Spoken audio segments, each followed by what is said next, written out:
What's up, guys? Welcome into Good Morning Lambeau. My name is Clayton. You can check us out on Packernet.com. Find me on Twitter at Packers_access. You can email us, PackersTotalAccess@gmail.com. You can text us 865-658-5824. Flying solo as of the moment here. Tim may be joining us shortly. Maybe Jacob might jump in here as well. I know everyone's recovering from the Christmas festivities, and they roll on today. You guys know how this goes. It's about 2 weeks of just nonstop action in the holidays. So we're going to dive into some Green Bay Packers talk today. We're going to take a walk across social media, see what's going on. Really cool seeing the Netflix Christmas Day games yesterday, although they were some pretty crappy games. Nothing really came down to the wire. But I'll tell you, man, it was awesome following along social media and just seeing Packer fans tweeting out key statistics, highlights from the game there over the Saints. It was a lot of fun, man. It was a fun holiday. So hopefully you and yours had a great Christmas. Let's do this. Let's get the party started right. Give a quick shout out to the good folks over at Ticket King, the official ticket provider of Packer Fan Total Access Live. Wisconsin based since 92, specializing in Packers tickets. They're Wisconsin's largest ticket source with offices next to Lambeau and in Milwaukee. Click on the link in the video description here that'll send you to the website, theticketking.com. You can register as a customer. Go ahead and start shopping for your Packers tickets. Again, that is Ticket King, the official ticket provider of Packer Fan Total Access Live. All right, boys, we got an injury report to hit on as well. Why don't we hit that first before we dive into the old Twitter world here, and also giving a shout out to everybody in the chat. We got Andy Watkins in here. Good to see you, buddy. Let's see. Andres in the chat. We got Holmes MD1. I think he might have a special request here if I can find it. I wasn't prepared for this, but we'll see if we can work it in. Is it still in here? We may have let it go. I'm sorry, Holmes. I don't see it, man. It may be gone. I think it's gone. The Bom Dia's gone, man. Moment of silence for the Bom Dia. Yeah, it's gone. We may get it back. Who knows, man? We may bring it back. I apologize. So let's see. We've got a Ron Sample in the house. Cannonball John. Good to see you, buddy. Josh Martin. Hope everyone had a great Christmas. You too, buddy. Hopefully got everything you wanted from old Sainty Claus. I know I racked up, man. Mandy spoils me rotten, dude. Everybody hooked me up. We got some Air Force Ones that are Packer colors. Sweet Nockies. Got a couple autographed jerseys. We got Jim Grabowski signed at, Super Bowl I, Super Bowl II champs. Really cool there. We got a Dontavion Wicks autographed jersey. That's a nice one. And by the way, we're going to be giving away an autographed jersey this weekend for the post-game show with the Vikings. So make sure you're either a YouTube member or a member of our Patreon group, which you can go to by just clicking on or going to patreon.com/Packer Fan Total Access Live. You can also scan the QR code in the upper right. You'll get access to multiple chats if you just join one of the 3 tiers. The cheapest tier is what I always recommend to everybody, simply because it's just a way for you guys to support the show. People were asking about it, and they were asking, hey, how can I support more? So we actually have 3 tiers there for you. No extra benefits. Everybody gets treated the same if you're on the cheapest tier, but that will get you entered into any giveaways we do. It's just a way for us to give back to those who are giving to the show. So, with that being said, man, let's jump into the injury report. We had this come across the wire yesterday. Keep in mind, guys, they didn't actually practice. It's my understanding that this is just if they had practice, this is what the status would be.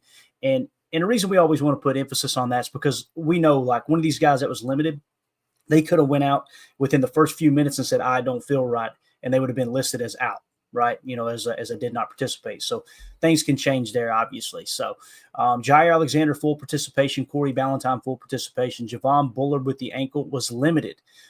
So that's kind of interesting there that they have him listed as limited. Tyron Hopper did not participate. Tucker Kraft, limited participation with the hip injury. Luke Musgrave with the ankle was limited. You'll probably see Luke limited from here on out, I would imagine. And they're gonna play that kind of safe. And it was cool to see him get those 8 snaps there, obviously on Monday night against the Saints. Quay Walker with the ankle did not participate. Christian Watson with the knee did not participate, and Evan Williams with the quadricep did not participate. Now, I want to mention about Christian Watson. It's sounding like there's a decent chance that he could play this week. So we really kind of dodged a bullet there, and we talked about it a little bit. Obviously it wasn't nothing Christian did. Caught up on the jet sweep, got tackled out of bounds, got tackled clean. Everything was good.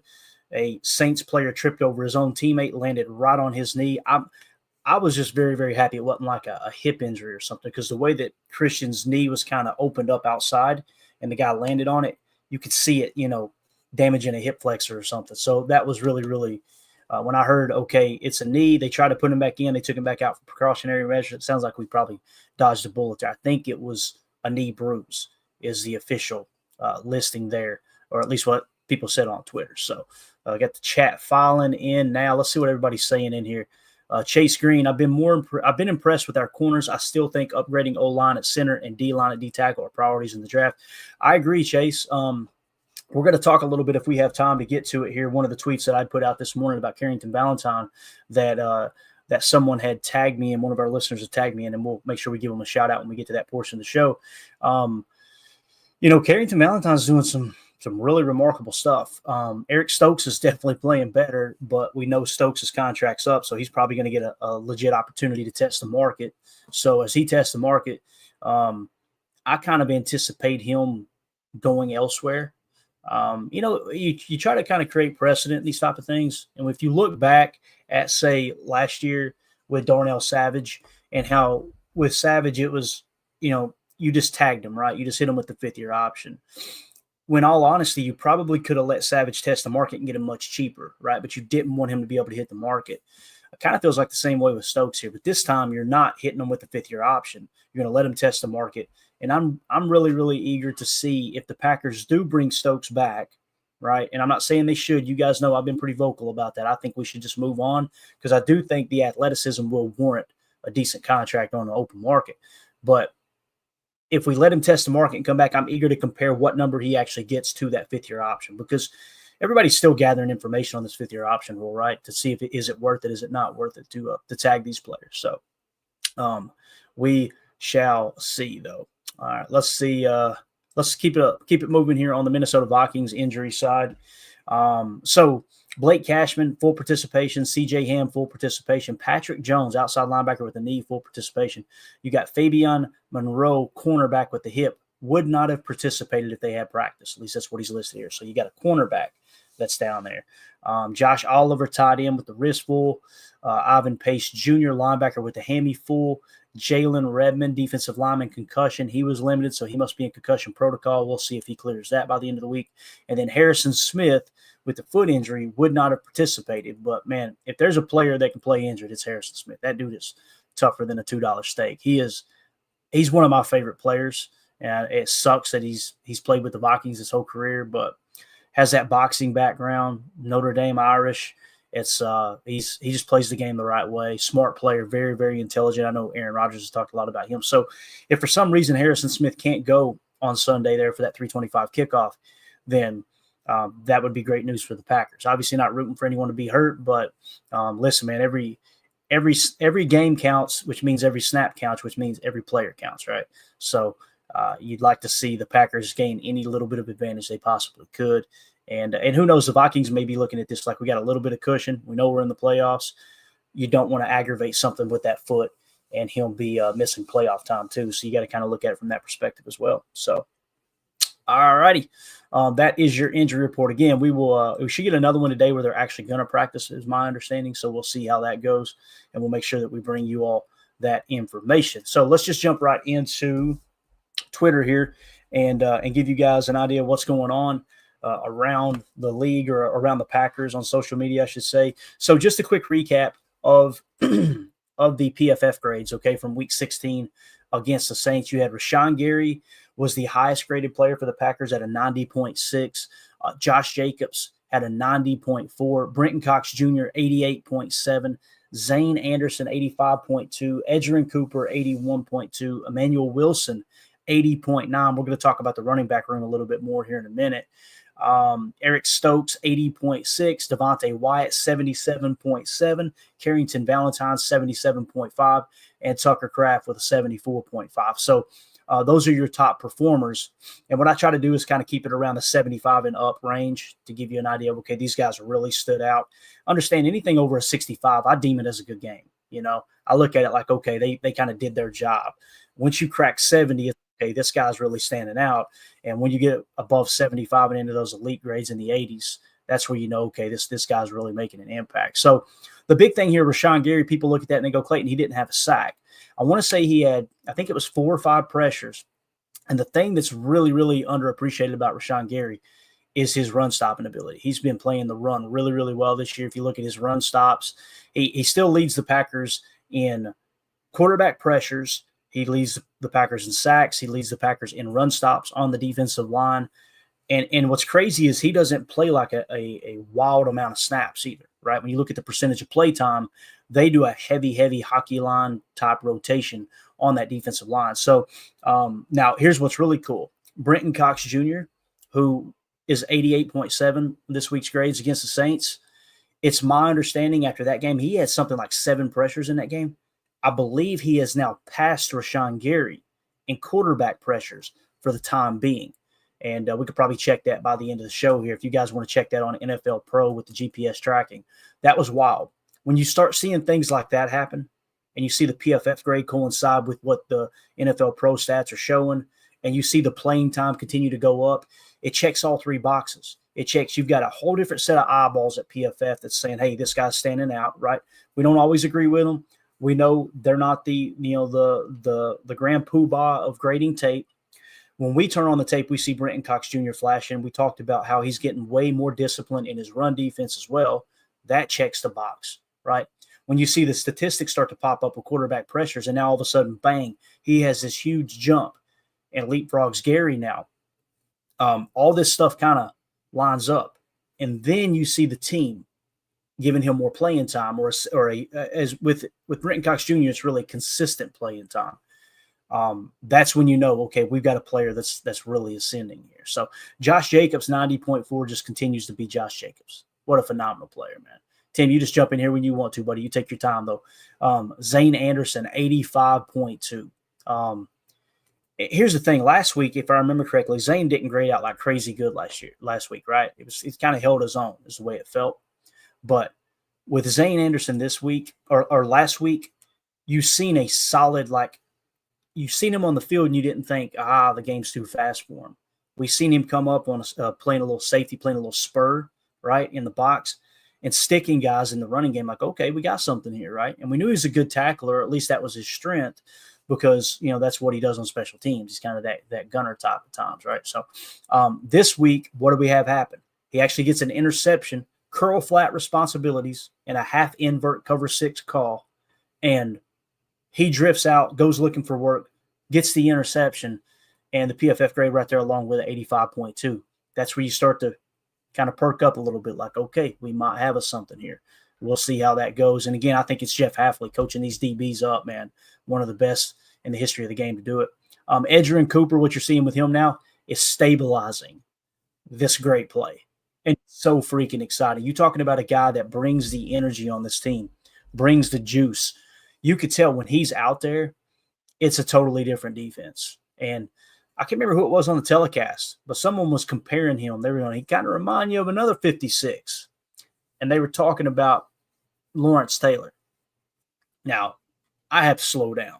I'm like, whoa. You're talking about what I think is the greatest linebacker to ever play the game. He could do it all. He could cover. He could play the run. He could damn sure rush the passer. The offensive coordinators had to change the way they called the game. They had to change the way they schemed against the Giants because one guy simply could not block him. They kind of took teams out of certain sets to make sure that they could try to allocate more resources to stopping Lawrence Taylor. When I heard that comparison, I say no, I don't see that yet. But, boy, it's awesome to hear other people think that. And what he's done in a short amount of time, a short amount of reps is really remarkable. So we got Tim joining us now. Tim, how you doing this morning, bud? Better late than never, I guess. What's up, guys? Much. You're good, dude. You're good. Your mic seems a little weak. It may have done that thing. Just check your settings. But it could be me, too. We had a lot of people screaming in this house yesterday, so it could just be my hearing going out, too. So you guys let me know in the chat if you think Tim sounds a little quiet today. He's usually got that strong, manly voice in here. I'm the one with the weak vocals for sure. So moving along, Tim, you take your time. You just jump in when you want. But Emmanuel Wilson, 80.9. He's the 9th highest graded running back in the league now. We'll talk about that here in a minute. Devontae Wyatt trending up, 77.7. Carrington Valentine, 77.5. If Zane Anderson doesn't pick that ball off, Carrington picks that pass off, and he may take it to the house, boys. Like that was a real thing there. And Tucker Kraft with a 74.5. We talked about Tucker Kraft's statistics. specifically his yak yardage. And obviously, he's a legit, in my opinion, top 3 tight end. What's crazy is he's a top 3 tight end in some of the most important statistical categories, and he's only got 60 targets, which is like 21st or 22nd in the league. And now you see the PFF grade kind of follow behind, right? Which tells me he's being more consistent. PFF is all about consistency. So you want to try it, Tim? How's that? Is that a little better? Yeah, that's better, brother. Can you hear me now? Yeah, we good. I know I had to check my settings today, man. I feel like we haven't done a podcast in 3 months, man. We take one day off, and that's what it feels like. I got in here. Everything was all jacked up. I couldn't even get into the studio. Yeah, I know. It's one of them days already. Yeah. Fun time's over, right? Absolutely. Anything you want to add to these PFF grades here? Anything stick out or anything you want to – maybe something I missed? I mean, I caught the tail end of the Edgerrin Cooper, Lawrence Taylor comparison conversation, and I'm with you. I think it's a wee bit early for that, but certainly cool to see that his name's floating around with names of absolute NFL legends. So I think that's really cool. Looking at the grades though, this is awesome. Rashawn, solid 90.6. I love it. I just hope this continues. Guys are playing well, especially guys that we didn't expect to, like, Mr. Eric Stokes grading out solid. If this continues, we have every opportunity to win out these last 2 games of the year. No, completely agree, man. You're creating some serious momentum too.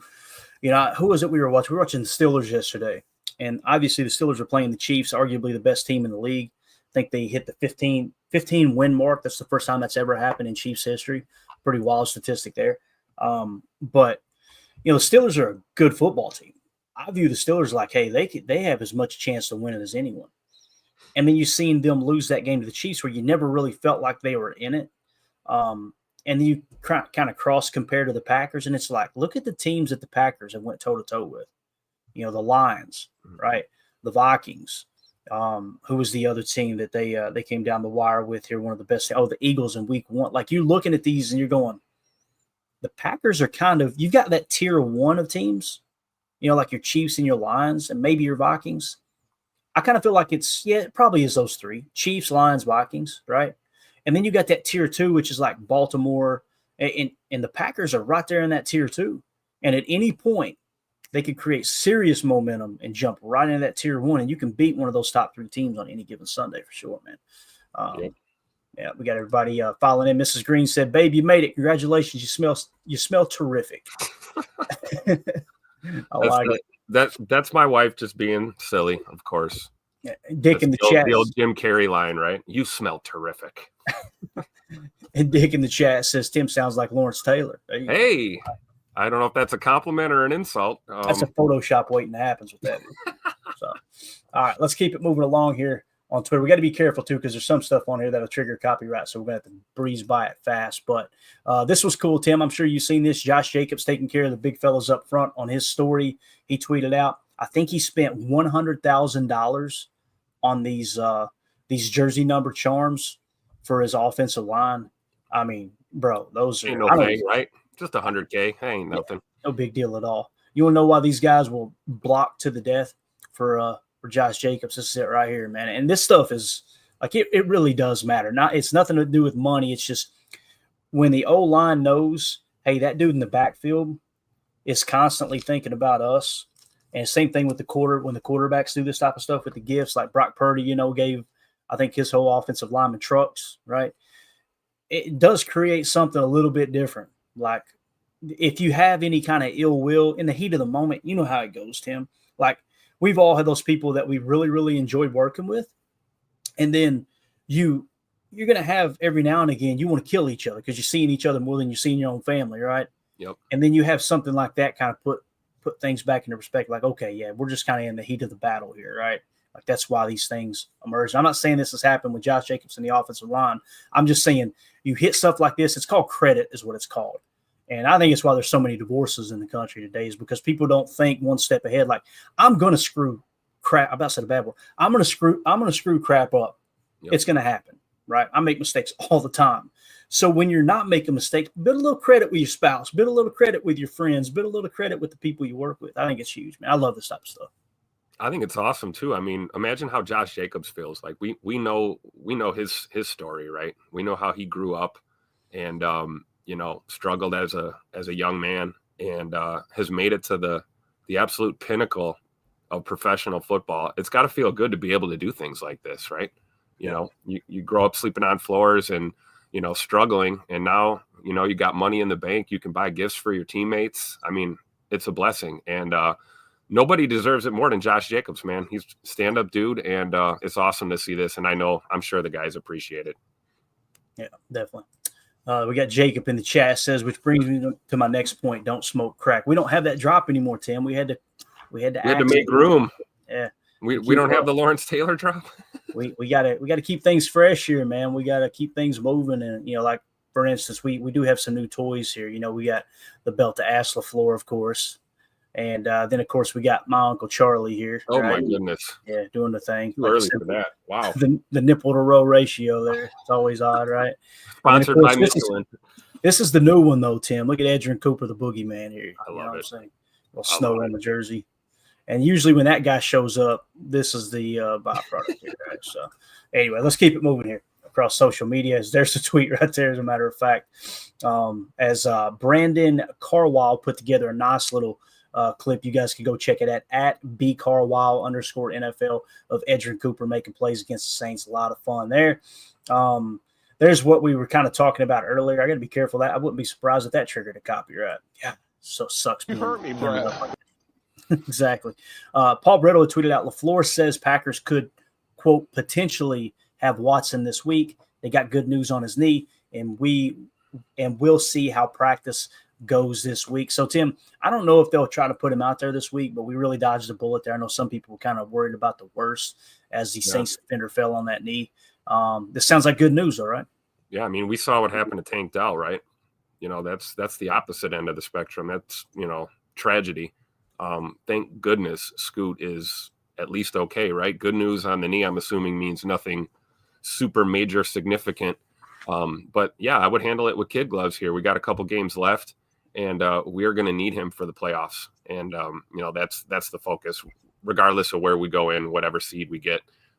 Christian Watson's going to help us in the postseason. So if he's got to miss, this week or next week, I'm okay with it. I'd rather do that than rush him out there too early. It's like it's Jair all over again, right? We don't know. Let's not have a setback by trying to put him out there too soon. Yeah, definitely, man. All right, moving along here. 3 things on this Christian Watson end around. Matter of fact, here's the play we were talking about, right? I put 1, the entire front 8 bot on the running back fake. 2, Christian, such a fluid runner. And 3, Romeo Doubs blocking his ass off. Such a freak injury for the defender to land perfectly on Watson's knee. Sounds like it was just a bruise with the praying. I think that's a praying emoji. I believe that's the one you use. But anyway, we don't want to spend a whole lot of time on these plays, and there's going to be some throughout these tweets. We're going to be doing Chalk Talk tonight. We got 13 plays keyed up from the Saints game. Going to be an absolute blast. We got some doozies in there for sure. And some of these are going to be on that Chalk Talk. So we won't spend a whole lot of time, but I do want to highlight what we're talking about, the tweet. Man, Tim, the way that this defense bots, watch the whole defense bot on this. Look at this. So what you're showing here is like a 24 duo look is what you're showing. So it's almost like a zone/duo. See how the entire offensive line, if I can get my cursor to work here, it ain't going to, is it? All right. The whole offensive line is showing a run here, right? Yep. Like between the guard and the tackle. So the whole defense, I mean, look at everybody with eyes on the back. Everyone. They already had a loaded box as well. The only defender that's really chasing Christian is the guy who's in man coverage against him, right? Yep. Christian has the ball right now. Look at the defense. You would think that this is a running play to the back. As you roll it, look at this. Everybody going in the opposite direction. Even this cat out here, right? Yeah, look at it. Yeah, he's totally out of position. Yeah. Now look at our boy Romeo Doubs out here putting in the work, man. Look at this. And listen, Romeo Doubs, if you were to say, Clayton, what's his weakness? You'd say blocking. Yeah, I would say it would be blocking, and he doesn't have that take the top off speed, right? Well, you don't need take the top off speed when you can win those one-on-one battles with contested catches. He's got that. And the run blocking, you're right, Tim. This is the big thing that sticks out. It's not that he's not willing. It's just it's rare you see him on tape going, man, look at Romeo really sealed that block well. Look at how he handles this, man. I mean, Christian does not get those extra yards if it's not for Romeo. And here's what I want to point out. You see how he lands on Christian Watson's knee there. with the hip open, that's why I was worried. Like, man, hip injuries can be way worse than knee injuries. So you can kind of see how he hit there and bent it. Oh, just one of those freak things, right? It's football. That's what happens. But you know what I like most about this play right here, Clayton? That we didn't run it on 2nd and goal from the 5-yard line. We ran it in space. Perfect time for that play call, and absolutely ran to perfection by the Green Bay Packers offense. Every single player on that field did their job. Yep. The other thing I like about it too, Tim, this was a 2nd and 2 play. And you were, like you said, you're at New Orleans' 20-yard line. 2nd and 2 plays. Obviously got the box loaded so that everybody's keying in on the running back there. But on a 2nd and 2, if they blow this up in the backfield and you lose 3 yards, guess what? It's 3rd and 5. If you do this on 1st down and they blow it up for 3 yards, you're looking at 2nd and 13 and you're playing from behind. You're still on schedule if they read this and blow it up. You know what I'm saying? So this is the time to call it. And like you said, you're not inside the 5 trying to run 30 yards horizontally to gain 5 yards. So, yeah, no, it's a thing of beauty. And then think of the different variations you can run off of that too, right? You know, this is a good play that you can set up later on in the game. You know, give them that look again. They try to cheat, maybe not bite on that motion, and then the ball goes to Wilson instead of, you know, Scoot, or it gets faked twice and thrown down the field. You know, that's the beauty of a Matt LaFleur offense. It really is. The other thing I want to notice here too, I'm pretty sure 86, that's Fitzpatrick, right? Yep. Yeah. What I love about this play call, everything about it, you took Tucker Kraft off the field. You're not wasting a rep for Musgrave here. This is decoy right, is what you're doing. You're not. There's no reason to have your best tight end on this play. It's not even going to him. There's no reason to have your best running back in on this play because it's not going to him. This is almost like a spell play too, Tim, where it's like, hey, let's give Jacobs a breather. Let's give Kraft a breather. Let's run a jet sweep. You don't even need those guys on the right side right now because everything's going left. It's just, I don't know, man. I love how the way Matt LaFleur coaches and how he's very, very, very organized in his offense. And, it's structured the same way in the personnel he uses from play to play. You can just tell this is something that's like, hey, let's get our guys a breather. Let's run a jet sweep real quick. It's pretty cool, man. I love it. Yeah. All right, moving along. Another play. And again, we're going to break all these down in great detail tonight on Chalk Talk. Multi-layered 4-man pass rush on the Keyshawn Nixon strip sack. One thing, cover 3 zone, deterring the shot throw. So you're taking the middle seam away, right? You're going middle field close with a 3-deep look. 2, the TE left with Gary to give Nixon a free run at the quarterback. You can see he draws attention away. And then 3, Enigbare playing touch spot to prevent a scramble. Nix's forced fumble, Gary fumble recovery, Jeff Hafley playing chess, not checkers. We'll take one quick look at it here. And you'll notice Key at the bottom. And up here is our boy Enigbare, a little touch spy. He's looking. If Rattler tries to tuck it and run away from the pressure, he's going to be there to make the tackle. Okay, so it's actually just a 4-man rush, and that 4-man rush is going to be your 1 tech, your 3 tech, your 9 tech, and, of course, the nickel fire in here. All right, and it is a cover 3 defense. You see the safety rotate down in the box. Here comes Key. Now watch the TE as you see Kenny go first, and now Gary is going to loop off of that. So he's kind of taking the middle rush lane away. Notice up here Enigbare, right? And I guarantee you PFF seen that and like, bad rep for Enigbare. And you could tell he's not rushing the quarterback. Keyshawn, look how low Keyshawn gets to hide. He's hiding. It's like he's hiding, man. Beautiful. Comes off free. You got a free defender here. I think that might be Wyatt right there. And again, look at Enigbare. Eyes on Spencer Rattler, right? Great job strip sack there. And was that Wyatt? I think that was Wyatt that was helping put the pressure on. Was it not, Tim? Yeah, 95. Yeah. Yeah, pretty sure it's 95. Looks like the way he wears his tape too. So, yeah, just again, Jeff Hafley, man. Chestnut checkers, 4-man rush. This is a great look right here. So you'll see that's Wooden. It's actually Wooden. Oh, Kobe Wooden. Nice. So Kobe Wooden is going to take the outside shoulder of the guard, and he's going to work into this gap, right? You're going to see Enigbare, a little touch spy. And, again, the pressure is coming. This is really what you're doing. You're simulating an overload right here. Right? So you got Kenny who's going to press the pocket. Gary's going to loop inside. Key's got the outside. And you're going to have Kobe Wooden will probably have the outside. And then, of course, you've got Enigbare just making sure that our boy Rattler does not scramble here. So you see. Look at the patience of Keyshawn Nixon. Yeah. It's just so cool to watch, man. Great execution. And look at all the attention that Gary warrants here. Watch Gary as he comes off the edge here. You're going to see him break inside, right? Now look at this. One blocker, two blockers with the running back, and the other offensive lineman. Like you've got three pretty much designated to try to take care of Gary. Great design by Hafley, right? I mean, he knew. He had to know. Hey, let's run this. He's going to pull the tackle and the guard and the center. Yep. Look at all that room for Keyshawn Nixon. I mean, Spencer Rattler I don't think Spencer Rattler even saw K9. I think he just ended up on the ground, and so did the football, and I love it. To me, it looks like they're trying to set up a screen possibly to this guy right here too, Tim. Yeah. What's the offensive lineman on the left?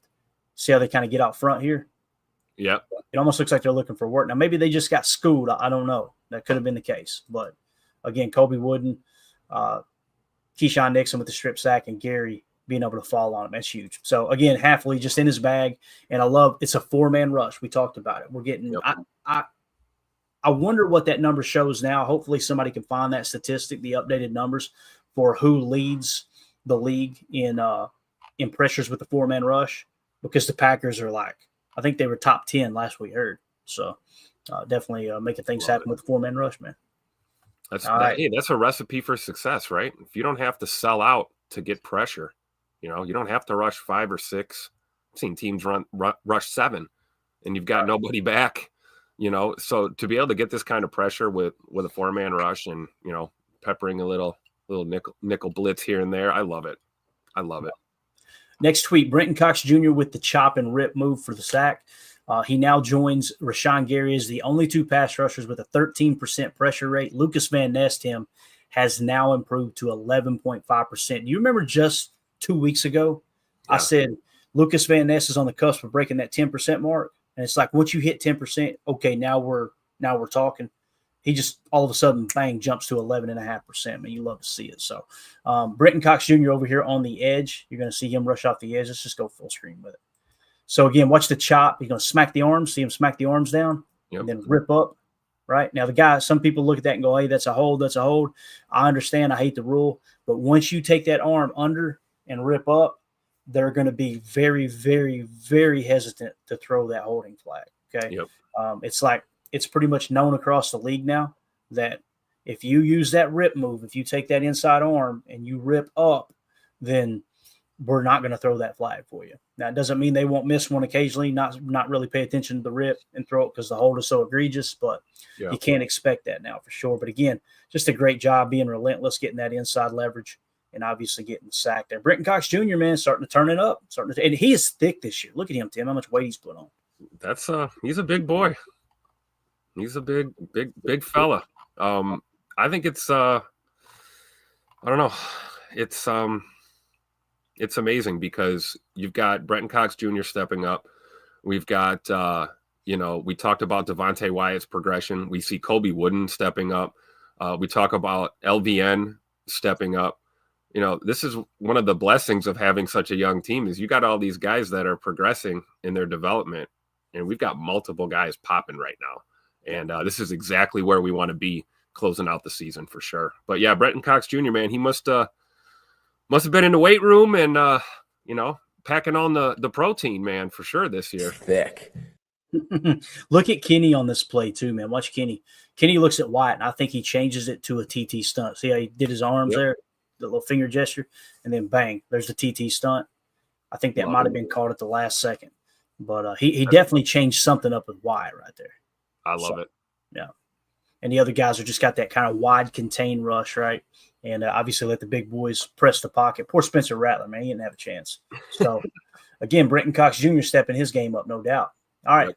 Next play we'll highlight real quick. And, again, we'll break these down in great detail tonight on Chalk Talk. Jeff Hafley matches the Saints' 13 personnel with the 2-corner look. So we went to our base when they went 13.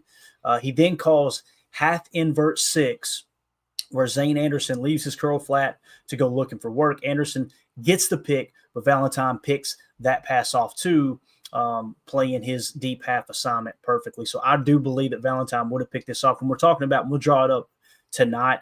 This is Zane Anderson.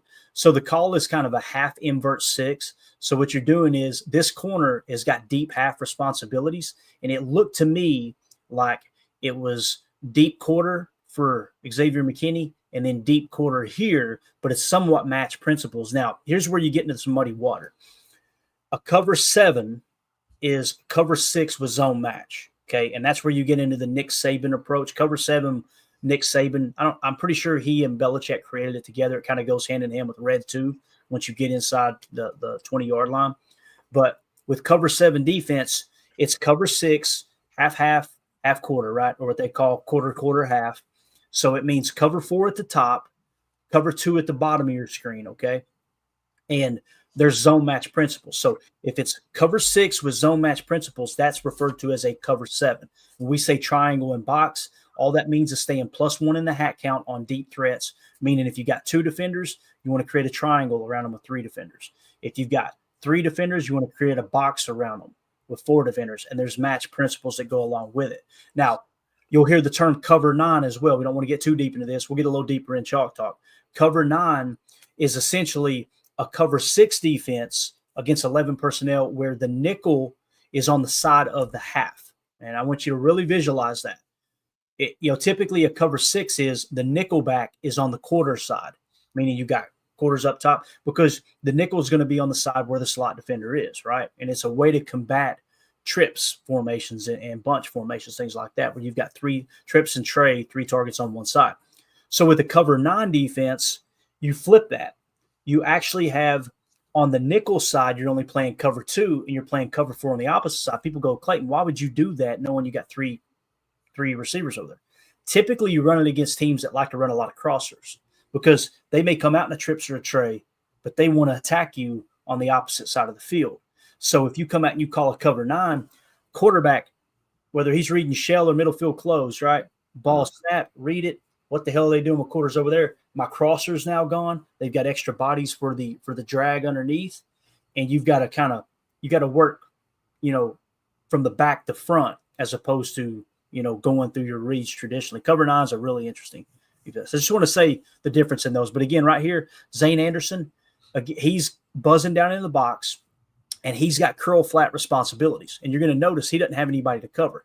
Carrington is going to take deep half, and then Xavier McKinney quarter, and you've got Carrington Ballant, or I'm sorry, I think that's Eric Stokes over there. No, it's actually Keyshawn because we're in the base is going to take the other. Notice that too, guys. Carrington Valentine on the field instead of Eric Stokes in a base.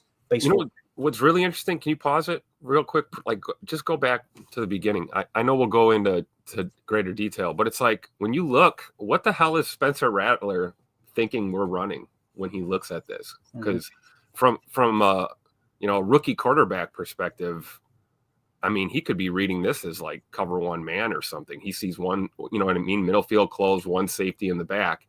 Mm-hmm. He's got a guy buzzing down. Is he thinking this is why I love Hafley's scheme, man, because there's so much deception built into it pre-snap. It's a lot for a quarterback to try and process before he snaps the ball. Yeah, that's a great point. And here's the thing too, this motion right here is going to tell him, is it man or zone? So you see, see the motion, nobody followed that guy, right? So Spencer Rattler probably knows it's zone right here. Play fake. Now everybody bites on the run here, which is okay. You got a pretty significant lead here. But I want you to look at Zane. Look where Zane's at on this play, guys. So again, you can kind of see the half. Notice how McKinney will drift right. See? So it looks to me like half here, and then Keyshawn is playing a lot deeper than a curl flat look, which tells me he's probably got a zone match. So this honestly might be cover 9 half invert, to be honest with you, with a little zone match principle. Right. But right here, look at our boy Carrington, right? And then look at Zane. Zane reads it right here. There's nobody really attacking his flat other than 22, and the ball's already coming out. So it's, hey, let's go looking for this. He just flips his hips, finds the ball, and you see Carrington's in a good spot. Carrington picks that pass off, right? Oh, yeah. But instead it's Zane taking it. It's just awesome, man. What a great job. Zane Anderson, again, I want to highlight that because Zane Anderson, what would be the knock on him? Well, he's a great tackler, it sounds like, because he's on special teams and kind of that special teams ace. But, man, he's got some pretty high FBI, I'll tell you that, because you're right. He flipped those hips and his eyes went right to the quarterback. Yeah. You get a good look at it from this angle here. Right curl here. Flat. Flip and look. Quick glance at the quarterback, sees the ball's out. It's mine. Yep. And you're right. If he slips and falls or, things happen on plays, you got Carrington Valentine in perfect position. Like you said, he's probably picking that ball off or at the very least lowering the boom on that receiver if he even gets his hands on it. Yeah. And when you look at the play call, what the Saints are trying to do is a dragon wheel is what they're doing. Yeah. Like watch the tight end. He comes across the formation, and that's where Match, I think this is cover 7. That's where Match can get you in trouble. Watch, you're going to see the tight end come across on the dragon wheel. Yep. See it? Yep. He was like, no, sir, not today. I'm going to make my play. Absolutely awesome, man. Next play, 3rd and 12 in the fourth quarter. I said Coach LaFleur breaks out the quad right climb, and this is the throw to Jaden Reed. Said he's as good as anyone at tracking the ball deep. Great job controlling the pace of the route and shielding the defender from the ball. So when we say quad, again, we'll hit on it tonight, but 4 targets. This is a quad load right, by the way. No, it ain't. It's quad. We got nub left. So there's your tight end. The only player to the left is Tucker Kraft. So, again, the quad look, a little double leak. So you got a little extra protection with the running back chipping. And then, of course, Tucker did a little chip. He's going to leak out. And here comes Jaden Reed on the crosser. And what's cool is they worked in a dagger with the crosser.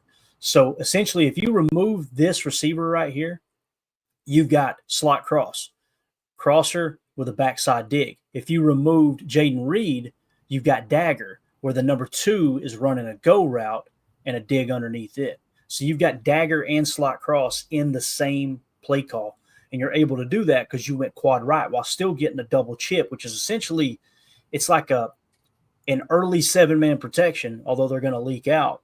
It gives this play time to develop, and just marrying up the blocking with throwing for sure, man, with the passing game. But again, just a great catch by Jaden Reed, man. The ball was underthrown. There's no two ways about it. You want to put a little more air out there, but I know this: if he puts more air and it gets picked off, everybody's going, "Why didn't he throw it on line?" Yep. So it's almost like the thing I noticed about Jordan in this game. He took what the defense gave him all day long, and that's all we've been asking for, right?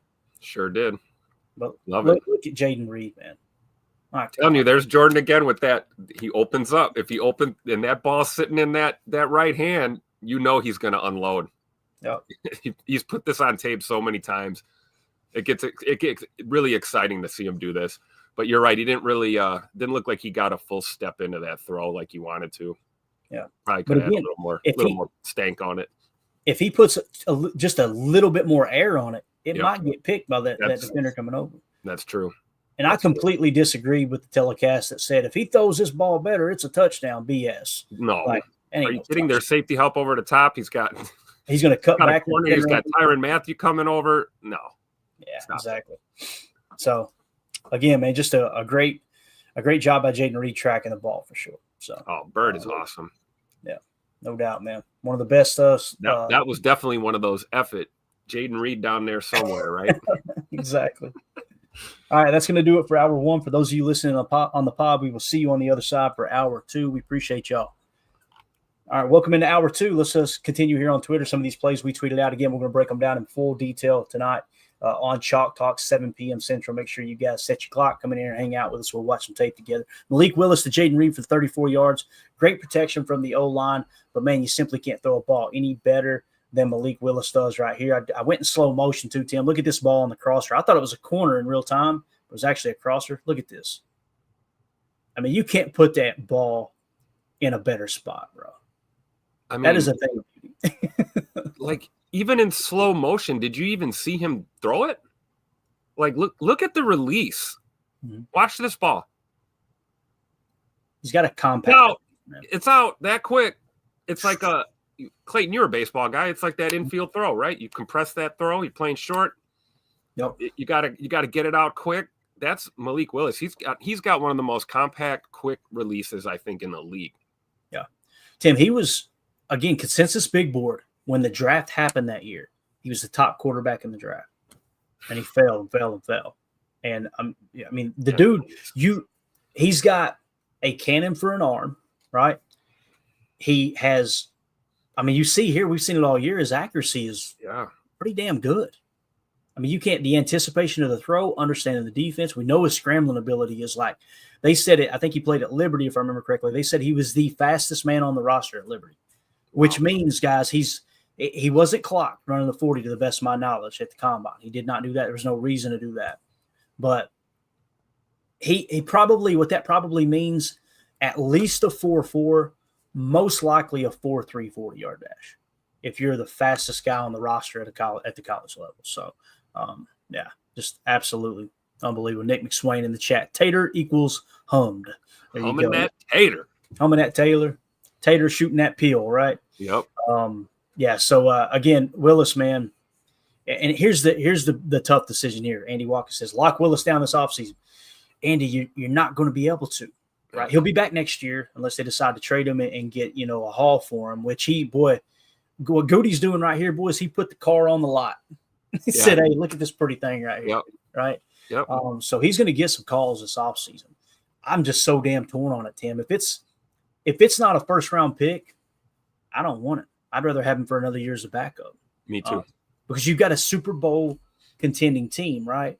And with a Super Bowl contending team, if you don't have a solid backup that can win you a handful of games when you need them to, which is exactly what he did this year, right? How many did he win? 2, 3 games?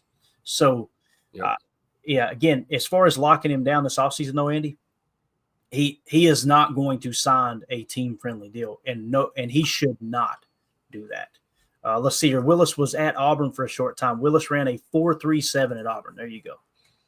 So you see the arm, you see the accuracy, you see the anticipation on the throw. Obviously, he's got world-class speed for a quarterback.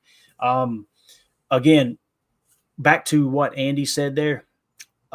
Andy, if I'm his agent, I'm going, listen, Malik, we are not taking anything other than starter money. We're not doing it, right? And now what's starter money? Probably a low-end starting quarterback. I would say the number for Willis per year starts at $15 million would be my guess. And he'll probably crack 20 pretty easy. On the open market, he would crack 20 per year. There's no doubt in my mind. We just can't do that, right? You can't put that kind of money in your quarterback room. I mean, if there's anybody in the league that could do it, it's us, right? With the cap space we got. But I don't know, maybe I'm off base here. I want to hear what everybody says in the chat. Would you be willing to pay Malik Willis $20 million to be a backup? Because I could be completely off base. I just don't see any scenario. And how do you pay Zach Tom? How do you pay, there's other guys. Receivers going to be coming up next year, right? Yeah. So I'm with you, Clay. I don't know. Mm-hmm. I don't know. You're right. He's definitely going to be looking north of 10 million for sure. Yeah, I just don't see him settling for that kind of money. No, I really don't. Here's the thing too, it's about legacy too. He wants to go build his own legacy. You don't want to be a career backup, Yep. Let's see if everybody agrees with me there because I could be off base. J. Cole, he would get 20, just the market now. Yep. Coach Lynn said, forget all that. How the hell did the Titans let him out the building? Yeah, man. It's wild. Wild to think Crazy. About. Yeah. Jake in the chat, no, thank him for his service and wish him the bag. So if that, everybody pretty much agrees. It looks like, right? Yeah. Let's see. Nick McSwain says, if we're not signing him with a contract, I think they should trade him and get a pick. I don't know how the comp picks work, though. Randy said, no, you can't pay a backup that much. Joyce Martha, I want to keep Willis, but I understand. That's me. All day. I want to keep him for the entirety of his career, but man, he's going to be able to crack the market if he continues to put stuff like this on tape. Holmes, I'm not sure Willis would need $20 million on the deal. I'm not sure anybody needs $20 million, Holmes, but they're going. I'll take it. They're going. If you think for a second that Malik Willis is going, I don't think I need $20 million. No, that's not how that works. I got to respectfully disagree with that. Holmes says I would offer 2 years, $20 million, so $10 million per. That's still pretty steep for a backup quarterback. It is, and it's I don't think I'm with you, Clayton. I don't think he signs that deal anyway. Yeah, I was going to say from his perspective, he's thinking hell no, and from us, it's like it's a lot of money as a backup, right? So, now listen, I'm sure there are comps out there. Don't get me wrong, across the league where backups are making that much, but those teams never win ball. They never win championships. Right. They're never consistently in the hunt. So you've got to follow the model. And and listen, he has showed nothing but promise here. But the reality is too, he could go to another team, another system, another coach, and not a quarterback guru like Matt LaFleur, and not play near as well as he does here in Green Bay. That could happen too. If that's the case, then we'll go get him for a 7th round pick again, Tim. Yeah, right. There you go. I love it. Yeah, as Joyce said, yeah, coaching makes a difference. It definitely does, Joyce. Dave says, I don't know if he gets the bag. He understands the difference of being in a good organization means. Now, I think there's a little bit of a factor there, but still, I don't think he's. I think he wants to be a starter too. Yeah. So, and what's crazy is we've seen him in 3-4 games this year. I think, Tim. Yeah, and this we're was gushing in over him. 4th. Yeah. And that's what Greg Cosell talks about all the time. Is like he said it about Jordan Love going into last year. He said he has the arm talent, he has the physical ability, the traits, everything you're looking for in a quarterback. But is he going to be what player is he going to be week in and week out when things go wrong? How is he going to respond? Right? History would suggest when things went wrong for Willis, didn't respond real well. Right? But again, you had an organization that was crumbling beneath his feet. They were running his coach out of town. They were running the GM. I think it's John Robinson out of town, which he's going to be up for a GM job this year probably. And I just want to say this one last time. We'll move on. I think the reason Malik Willis ended up here is because I think his name is John Robinson. He worked for the Packers. He ended up getting the GM job for the Titans. He drafted Willis. I guarantee you Goody gave him a call and said, hey, tell me about Malik Willis. We're thinking about trading for him. Yep. So wherever he ends up as a general manager, don't be surprised. Yeah, keep an eye out for a potential landing spot. Yeah. Says, hey, bud, do me a favor here, man. Give him back. I need him back. They thought he was worthy. It was either a 2nd or a 3rd round pick, right? And again, Consensus Big Board had him. This is one of those rare occasions too, Tim, where Consensus Big Board had it completely right and everybody had it wrong in the NFL, right? At least the way he's playing right now. So, all right, let's move it along. Holmes said, yes, Clay, you're correct. I guess he's talking about the draft pick. I'm not sure, or maybe it was Robinson. Either way, I wouldn't be surprised if that's the first on his shopping list if he does get a general manager job. So, all right, let's move it along here. Next play, Zane Anderson is a real person. Is this one we already showed? Okay, so that was on the telecast. We got to be careful there. That was someone else who had quote tweeted is what it was. So the Vikings said it's Packers week, right? And they showed this statistic from the last time that the game earlier this year. Man, I can't wait to beat their asses, dude. I cannot wait to beat this team. I love how they don't show the end score. They show when they were leading 17-0, right? They don't show how close it was. And also, you remember Jair wasn't playing in this game either. So that's why I combated it with this right here. Yeah, y'all conveniently showing the stats when Jair wasn't in the game, right? Remember the gritty. So I hope we get that good news this week, right? That would be all. Gritty game in Minneapolis. Let's go, Ja. Come on now. We need you. It kind of feels like, too, Tim, that this was the plan. Was, hey, let's really play it safe till Vikings week. So we'll find out sure enough. All right, so the pass chart came out here, right, of the passing defense from Football Insights. And I just pointed out the Green Bay Packers pass defense is now ranked 3rd in EPA per drop back. Okay, so they have now climbed the ranks here, Tim, to 3rd. Actually, they're tied for 2nd, minus 0.04. Guess who's right there with them, bro? The Vikings. So this is going to be a battle of 2 great pass defenses and 2 potent passing attacks. Sam Darnold's one of the highest graded quarterbacks in the league, according to PFF. Jordan Love, obviously, these last during Toyotathon has just been absolutely on fire. So you're going to get 2 really good passing games meeting head to head with 2 of the best passing defenses in the league. Now, what's cool is how do they run their defense? Slightly different. The Packers are running cover 3 zone 33% of the time, cover 2 26% of the time. All right. So we're predominantly cover 3 zone, cover 2 zone. The Vikings are 25% cover 3, 24% cover 2. So the 2 defenses they call the most is cover 3 zone, cover 2 zone, same as the Packers. But then they jump to cover 4 zone 20% of the time. And that's some of that Miami effect, I think, bleeding over from B-Flow there. But when it comes to man coverage, the Packers run cover 1 man 16% of the time and cover 0 3% of the time. And they mix it up a lot, the Vikings do. They run cover 1 man 9% of the time, cover 2 man 5% of the time, and cover 0 5% of the time. So they are mixing and matching that defense together. The moral of the story is way more zone than man from both of these teams. Yep. They love to mix in cover 4 significantly more than the Packers do. The Packers just kind of stay in their cover 3 and their cover 2 looks. So it's going to be a lot of fun, Tim. Arguably, both of these teams are tied for second in EPA per dropback pass defense. Run the damn ball. There you go. There's your answer. Run the damn ball and win the game. Let's go. Let's see what their run defense looks like. I'm not going to put it on the screen, but I have it sitting here. Let me just look real quick and see if their run defense is just as good as their pass defense. I can't imagine it is. Let's go opponent yards per rush attempt. I'll be damned, Tim. Second best run defense in the league at 3.9 yards per carry. Now, here's what's crazy. Run it right at them. Let's go, Josh. It's time to eat. Green Bay is fourth in the league at 4.1. So you've got the second and third best pass defense in the league, right, for both of these teams.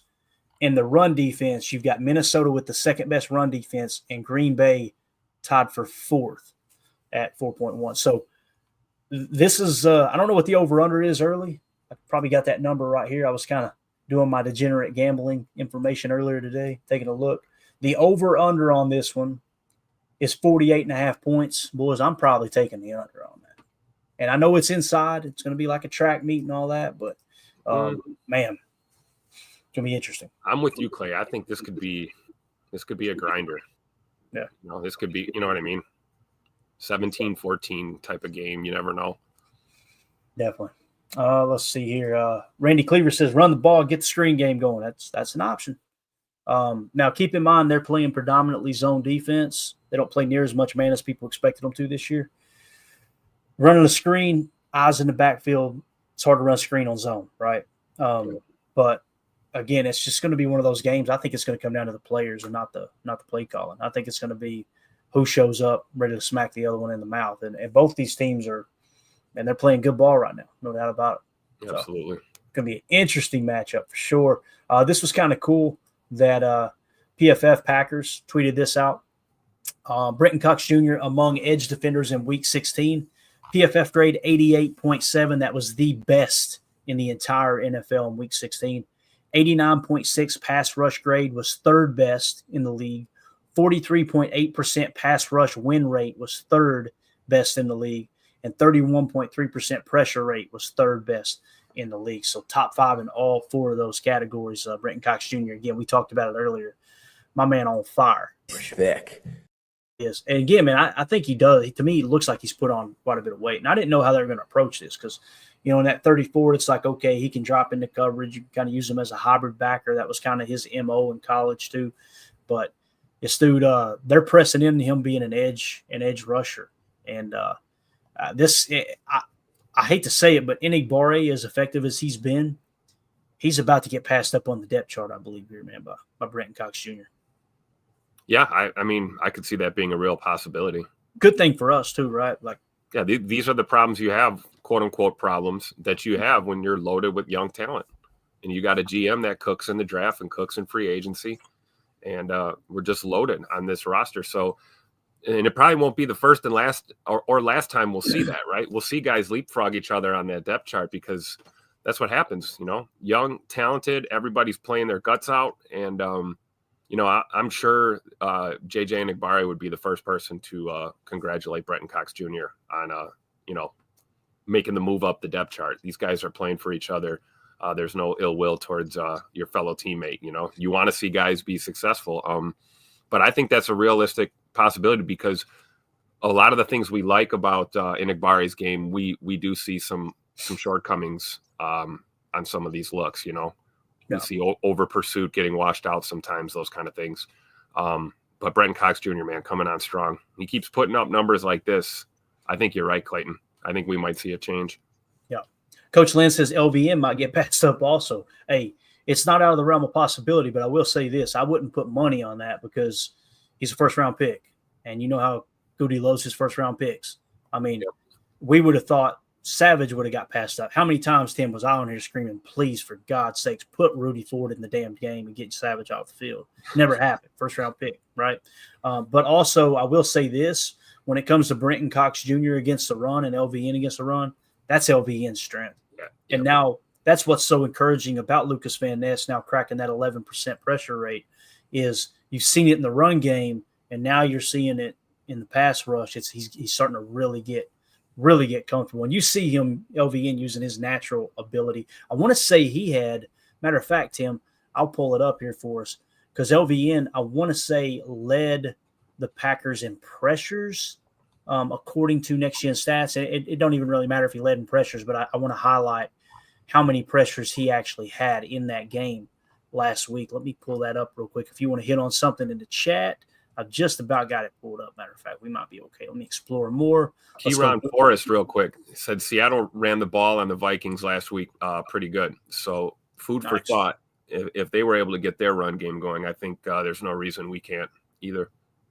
Yeah, that's a good point, man. And we'll try to dive into the tape before game day gets here and see their explosive runs that they allowed and all that stuff. Quarterback pressure percentage, again, Lucas Van Ness now at 11.5. If you go to his quarterback pressures on NFL Pro, against the Saints, LVN had 5 pressures. So really, really cranked it up in that game against the Saints. Had, one in the second quarter, and the other 4 came in the fourth quarter. What's that tell you? When they started pinning their ears back and actually letting LVN rush the quarterback because you've got the game well in hand, he's getting pressure. He got 4 pressures in the fourth quarter, guys. So I think, to me, it kind of lends credence to what we were saying, or what I was saying about LVN playing the run pretty damn good. They're teaching these guys, don't get too crazy in the pass rush when the run's on the table. And obviously the run was not on the table in that fourth quarter against the Saints in that boat race. So absolutely. Gonna be interesting, man. We'll see how it all shakes out. I had to hit him with I love that one. The Cat Williams. And this is why it says the odds are stacked against us it's Ant on Twitter at PCK3RS on Twitter pointed this out, that when it comes to the experts, Daniel Jeremiah, Vikings 27-21. Colleen Wolfe, Vikings 27-24. Adam Rank, Vikings 30-27. M. Grant, Vikings 24-23. Bucky Brooks, Vikings 26-24. MJD, Vikings 29-26. G. Gordon, don't know who that is, but God bless him, Packers 33-30. Nick Shook, Vikings 27-26. Edom had the Vikings 26-25, and then K. Patra had the Vikings 30-28. So basically, out of 10 predictions, I think this is from NFL Network, only one picked the Packers to win this game, and I love it. I absolutely love it. That's why I hit the Cat Williams like, oh, yeah, that's nice. Yeah. All right, let's keep it moving. We'll just get a shutout for the second week in a row and shut everybody up. Yeah. Now, here's what's crazy, right? 9 of those 10 on NFL Network, right, picked the Packers to lose this game. Guess what the current line is, Tim? You want to know? What is it? The current line for this game against the Vikings are the Packers on the road in Minneapolis are 1-point favorites. Wow. Which means that should equal. Normally you get a point just for being the home team. No, 3 points. 3 points. Yeah. What the heck? That suggests that number. And again, it's not. Look, they're trying to get the money to come in as even to 50% as possible. That's how their business model works. But +1 on the road equals +4. So I think it's the belt to ass ratio that had the effect on this for sure. The belt to ass effect, right, is what's coming into play here. So yeah, and early on, the early number on the spread. Here's what's crazy: money line, just the Vikings to win outright. 63% of the money is on the Vikings to win the game. All right, 67% of the bets are on the Vikings to win the game. Here's what's crazy: the spread. The Packers -1, 67% of the money is saying, hey, the Packers will cover that spread. 60% of the bets are saying the Packers will cover that spread, the tickets. It's rare you see that, where it's split, but it's not split. You know what I'm saying? Like on the surface, okay, the Vikings are going to win according to the public. But the Packers as 1-point favorites are going to cover the spread, which means they're going to win in that regard of the betting. So I personally feel like the smarter money is in the spread game as opposed to just the pick 'em on the money line. Sure. So that makes me feel even better. That's just kind of the thin threads, the fine lines you can read between with the gambling market. And again, it doesn't matter. You go out there, you throw 2 turnovers, you turn the ball over twice, you lose the turnover differential. These numbers don't make a hill of beans, right? You got to come up, you got to show up and play. But very interesting though, man. Sure. So I'm with Coach Len in the chat. Vikings not scoring 30 on us. Amen. Preach it. Put it on the ticker. Write it down. Take a picture. I don't give a. You know what? Let's go. All right, man. Going to be interesting, but everybody's score here that they got picked suggests you should take the over, right? But, man, I'm looking at these defenses going, boys, we've got 2 top 3 defenses going out of here. What are we talking about? You know what I mean? That's why I feel like the under looks pretty darn good there, you know? So, I don't know. We'll see, though. We'll see. Could be wrong. Again, that under, just to confirm I didn't look at it wrong. Yeah, the over-under right now is at 49. Or, I'm sorry, 48.5. So, yeah. I don't know. Many of these are close, right? The Grant one's close at 24-23. That would be, 47. So that would be under, right? Mm-hmm. But most of these are, they're definitely over. So I'm taking the under, boys. So we'll see. I think it will be a hell of a game, though. There's no 2 ways about that. All right. Let's see here. J. Cole in the chat says, I'm sure that locker room's tired of hearing about us losing to good teams. They will be motivated. There's no doubt, man. And listen, Minnesota's a scrappy team, man. Yep. They're Aaron Jones. We know the heart that dude has, right? We witnessed it firsthand for a long time. The people that were dogging Sam Darnold in the first quarter of the season, saying this is a fluke, they're looking like morons right now. That dude's playing lights out, man. Yep. I think he's grading out. What's his PFF grade? Real quick. I think I got it right here. 86 flat, Tim. 86. Passer rating when clean, 108.4. Passer rating under pressure, 98.6. Both of those are better than Jordan Love. Big time throw percentage. You know, Jordan Love, it's kind of what he's known for, right? 3.69% for Jordan. Sam Darnold, big time throw percentage, 5.37. Now, it helps when you got Justin Jefferson and Jordan Addison out there, no doubt about that. So, it'll be interesting, man.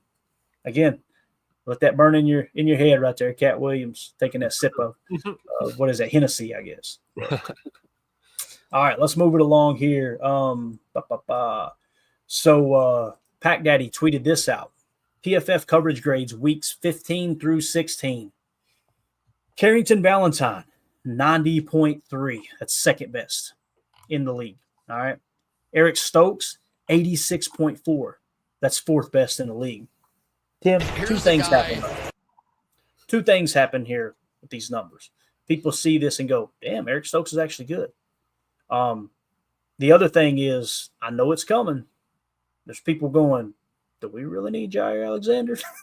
When you look at these grades. Carrington at 90.3 blew me away. I did not expect that. But what do you think about this, man? You got the beautiful thing is Carrington Valentine's under contract. We're good. Yeah. Stokes is peaking at the right time. He might go make some money. Oh, yeah. I mean, he's turning it up, right? And I think the biggest surprise is Eric Stokes grading out. I believe the second week in a row he graded over 80, right? Mm-hmm. Or he was, I think last week he was 79 or something like that. He was pretty close. But I've always said if Stokes can just play good football, you know, and not be an issue out there, not be a liability. And that's exactly what he's been doing, right? He's not jumping off the game tape, right, with, you know, explosives or anything.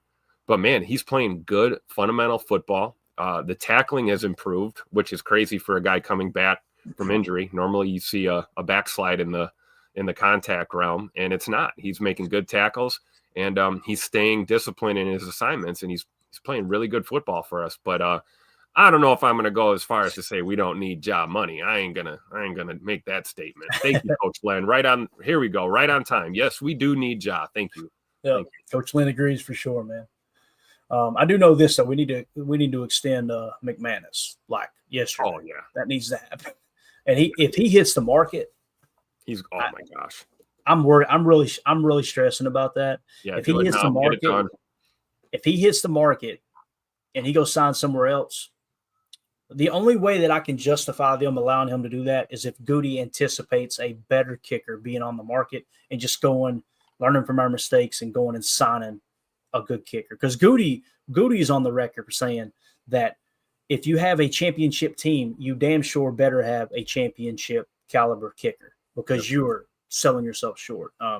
We experienced that firsthand for so many years there at the end of the Aaron Rodgers era. And let's just not make that mistake again, not with the way Jordan's playing here during Toyota-thon for sure. Let's see here. Just a little Christmas post there. There's the latest graphic, Tim, heading into Minnesota. Let's get it. Yeah, graphic is definitely the word. Yeah. And by the way, man, the wife got me a mini Green Bay helmet. I love it. Bro, probably my favorite gift. I got it right here. Look at this. I've been playing with it all morning, getting the show ready. I love it. Dude, you remember when we were kids? Those were really, really popular. Yeah. Yeah. Love them, man. Yeah, I said you can never go wrong. Go wrong. Yeah. Let's go old school. Oh, yeah. There you go. The Paul Hornick style, right? I said you can never go wrong buying a grown-ass man a miniature NFL helmet. That's a fact. So, all right, we hit the injury report off the top there. We're good there. Got to be careful with that one. Oh, that was really cool. That was a commercial. I'm too scared to show the commercial. It's obvious the cleats for cause. You'd think that wouldn't get flagged, but the way AI works, it's just Tucker Kraft during the Christmas Day game. I don't know if you've seen it, Tim. It was cool. Them acknowledging what he's doing with Native Americans and all that stuff. It's just it's really cool, man. Tucker's the man, no doubt. By the way, did you see this? We got a little bit of time here toward the end. We'll keep Shefty and Florio going at it. Shefty and Florio having a little something at it here, boys. Pro Football Talk says Pete Carroll wants another NFL head coaching job, and his agent is wisely pulling the strings for a prominent media member to fuel the effort. So basically, Adam Schefter's been tweeting out that Pete Carroll is already reaching out to teams, and there's some interest in this and that, right?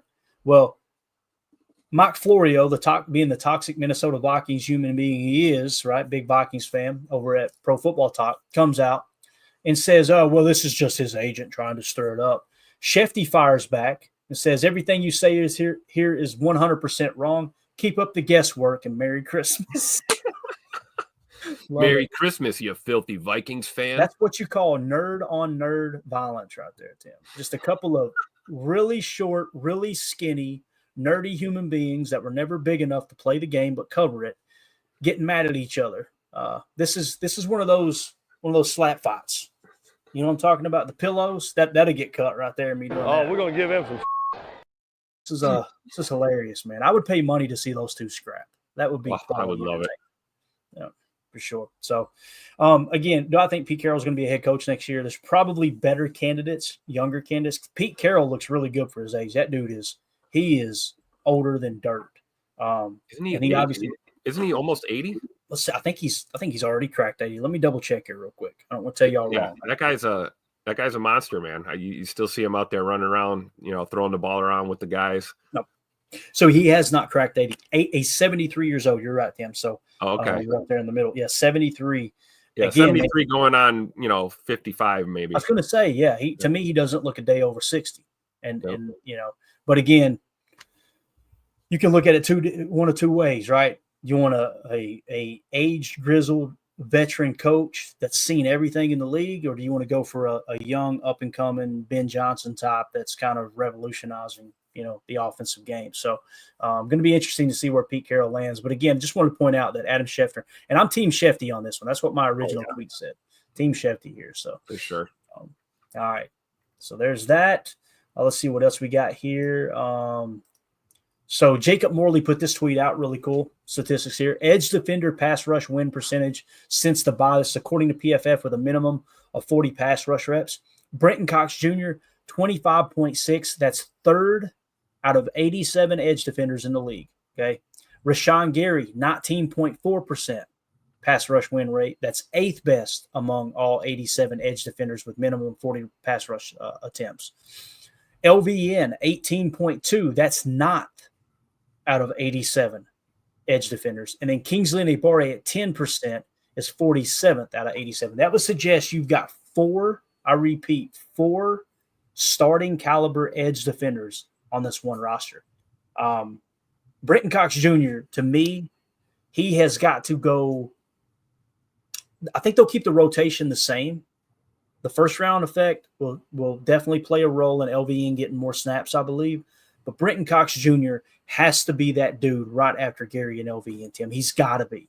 And I know we've talked about him a lot on today's show, but it's everywhere, man. This dude it seems like Brenton Cox Jr. has arrived. Yeah. I know Jacob's somewhere right now, really hyped, because he called this one 10,000 miles away. And we even said back then, we saw the potential, right? We saw those flashes, and now you're starting to see it really. He's taking that big step right now.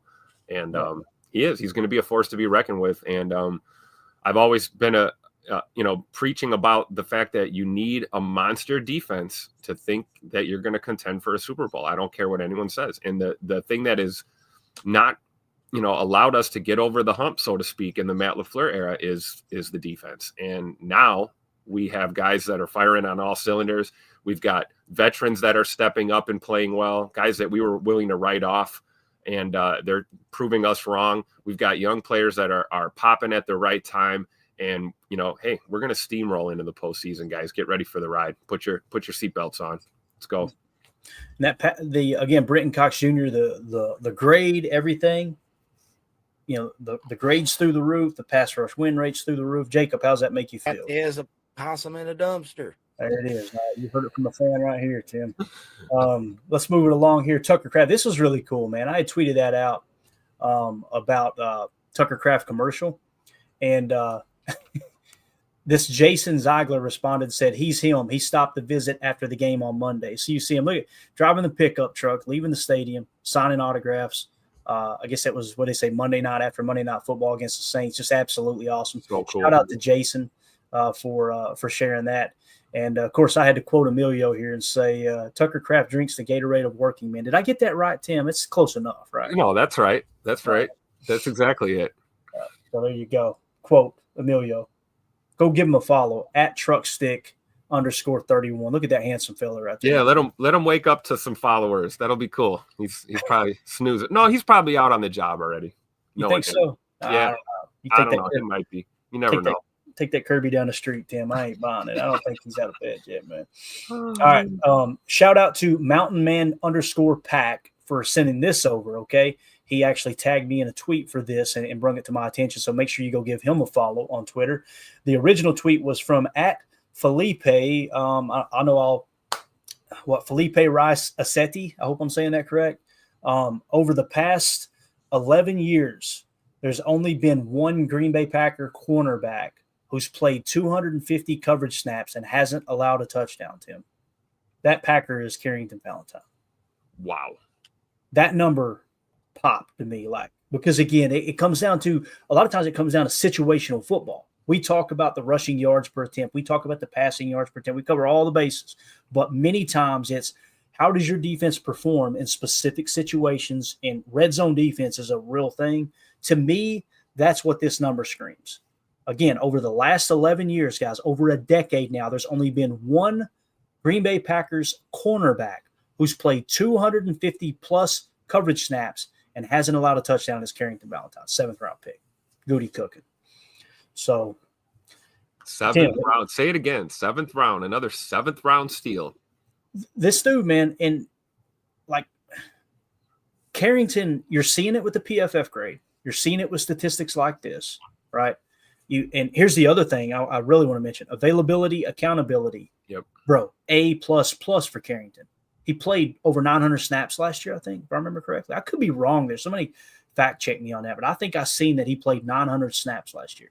Obviously, with the injuries in the corner room, but man, it's just nice to know you've got him there, and that's why the closer we get to the end of the year, guys, too. Last year I was team. We need to draft a corner. We need to draft a corner. We need to draft a corner and do it early, right?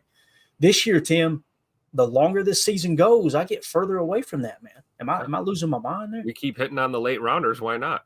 Hell, for all we know, Kalen King might be the real deal. It's just taking them time to develop, talk about another 7th round corner pick, and hey, there's talent every year in the draft that they fall to the bottom of those boards, and they're better than they're given credit for, and then they end up in the NFL and they prove it.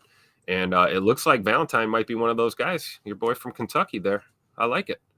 Yep. All right, we'll go rapid fire here as we're up against the gun. Appreciate everybody hanging out with us. If you would, hit that like button. Hope y'all have a great day here, making us a part of your morning. We really, really, really appreciate it. This was cool too. I was just digging through some stats today and going, all right, where are some of the spots we're really standing out from the rest of the league. And this kind of goes hand in hand with what you were just saying. If we look at the rushing offense between the Vikings and the Packers, that may be the answer. Like you were saying, like, hey, run the ball against them. Well, Tim, they got, a really good run defense. All right. What's their rushing game compared to ours? I'd like to look at those numbers. We don't have time, but this is really cool. According to PFF, the Green Bay Packers have 2 top 10 NFL running backs. Josh Jacobs ranks 3rd with a 91.1 PFF grade, and Emmanuel Wilson ranks 8th with an 84.5 PFF grade. Also worth noting, Wilson is an exclusive rights free agent and most likely will return to Green Bay in 2025. So the Broncos are kicking themselves for letting him go. Was it last year when we picked him up, I think, or maybe the year before? But Josh Jacobs, 3rd in the league, 91.1, and Emmanuel Wilson, 8th in the league at an 84.5. Against just PFF grade, but, man, does it not show up on tape? By the way, Saquon Barkley, 10th in the league at 82.6. PFF thinks Emmanuel Wilson is playing more fundamentally sound football than Saquon Barkley. That's a wild thing to think about with the year that Barkley's had, man. Yeah, absolutely. But it's so cool to just see our guys up here in this company, right? I mean, these are top backs. And worth noting, I don't see any Minnesota Viking running backs on this list. So we'll think about how their run attack is going to stack up against ours. And, like, let's be honest, we're no stranger to Aaron Jones in the way he runs the football. So I think we'll be tuned up and ready for AJ 33 for sure. But this is so cool to see this, man. I really think Emmanuel Wilson would be even higher up on this list if he had more snaps. It's just distributing that workload when you've got a back as dynamic as Josh Jacobs. It's tough to get everybody touches, but to Matt LaFleur's credit, he does. He spreads the carries around pretty well lately, and I think it's great. We weren't seeing this early in the season. Yeah, we turned a corner, at that first quarter of the season maybe, and I think Matt really bought in and realized, you got to feed these guys the rock, and let's run the ball, like Randy Cleaver says right here in the chat. Okay. Run the ball. I was going to let you handle that one, Tim. Yes. We may have locked up finally on Twitter. Oh, that's wonderful. All right. Yeah. Oh wow, look at that. I don't know what that says. The algae must be. You're gonna translate that for us? Watch it be something really, really, really inappropriate too. Yeah. Unbelievable. All right. So obviously we reset back to the homepage. Let me just make sure that wasn't. I like to kind of keep up with these as we go, to make sure that we don't overlook anything and bring it up to the current broadcast. We just have one more thing to hit, and we got to be careful because we will get hit with a copyright. It's just Tucker Kraft celebrating after a touchdown, but let's throw it up here. You can remove that. Sorry. All right. So we'll let you see what it is, just him celebrating. But here is the tweet that I put out. So we just talked about the running back room, right? And how we're kind of built for the long haul there. Among NFL tight ends, Tucker Kraft is currently 2nd in yards per reception with 14 yards per catch, Tim. I'm going to repeat that. He is averaging 14 yards per reception. He's 2nd in yards after catch over expected at plus 136 yards after catch over expected. Okay. 2nd in target separation at 4.5 yards of separation per play. Okay. And in 3rd in touchdowns with 7 touchdowns on the league. He's putting points on the board. He's getting the yak. He's creating separation. Now, some people would say, hey, that's mostly scheme. Hey, I completely understand. Matt LaFleur is in his bag. There's no two ways about it. Many of these catches, Tucker Kraft's running butt naked through the trailer park, right?